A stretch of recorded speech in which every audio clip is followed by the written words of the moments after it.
పెద్ద ఎత్తున ప్రభుత్వ యంత్రాంగంతో పాటు అనేక స్వచ్ఛంద సేవా సంస్థలు, దళిత సంఘాలు ఇవాళ నివాళులు అర్పించేటువంటి కార్యక్రమంలో పాలుపంచుకోవడం జరిగింది. పెద్ద ఎత్తున జరిగినటువంటి ఈ కార్యక్రమం జాతీయ నాయకుల్ని వారి స్ఫూర్తిని గుర్తు చేసుకోవడానికి, భావితరాలకి వారి ఆలోచనల్ని పంచడానికి ఈ సమయం ఉపయోగించాలనేటువంటి ఉద్దేశంతో పెట్టినటువంటి ఈ కార్యక్రమం. ఒక్కసారి జగజ్జీవన్ రామ్ గారి జీవితాన్ని తరచి చూస్తే బీహార్ రాజకీయాలతో ప్రారంభమైనటువంటి ఆయన స్వాతంత్ర పోరాటంలో కలకత్తాలో జరిగినటువంటి కార్మికుల ర్యాలీలో మొట్టమొదటిసారిగా ఒక యువ నాయకుడిగా ఆయన రాజకీయాలలో తెర మీద ఒక వెలుగు వెలిగినటువంటి వ్యక్తి. ఆ తర్వాత క్విట్ ఇండియా మూమెంట్లోనూ, సైమన్ గోబ్యాక్ కార్యక్రమంలోనూ చురుగ్గా పాల్గొని జాతీయ నాయకుల దృష్టిని ఆకర్షించినటువంటి వ్యక్తి.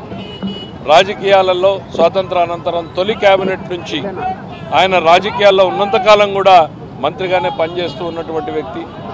మరి రాజకీయాలలో రాకముందే అస్పృశ్యతని నివారించడానికి ఒక ఫోరం ఏర్పాటు చేసి తద్వారా సమానత్వం కోసం దేవాలయాల్లోనూ, తాగునీటి బావుల దగ్గర సమానత్వం కోసం కూడా పోరాటం జరిపినటువంటి వ్యక్తి.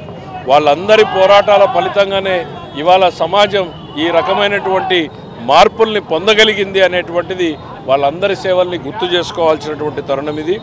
ఆయన రాజకీయాలలో ఇందిరాగాంధీ ఎమర్జెన్సీ పెట్టిన తర్వాత ఆయన డెమోక్రసీ కోసం తన గళాన్ని వినిపించినటువంటి వ్యక్తి. గట్టిగా డెమోక్రసీ విధానాల్ని వ్యతిరేకించి కాంగ్రెస్ పార్టీకి వదిలేసినటువంటి వ్యక్తి. అంటే నమ్మినటువంటి సిద్ధాంతాల కోసం చివరి వరకు కట్టుబడినటువంటి వ్యక్తి.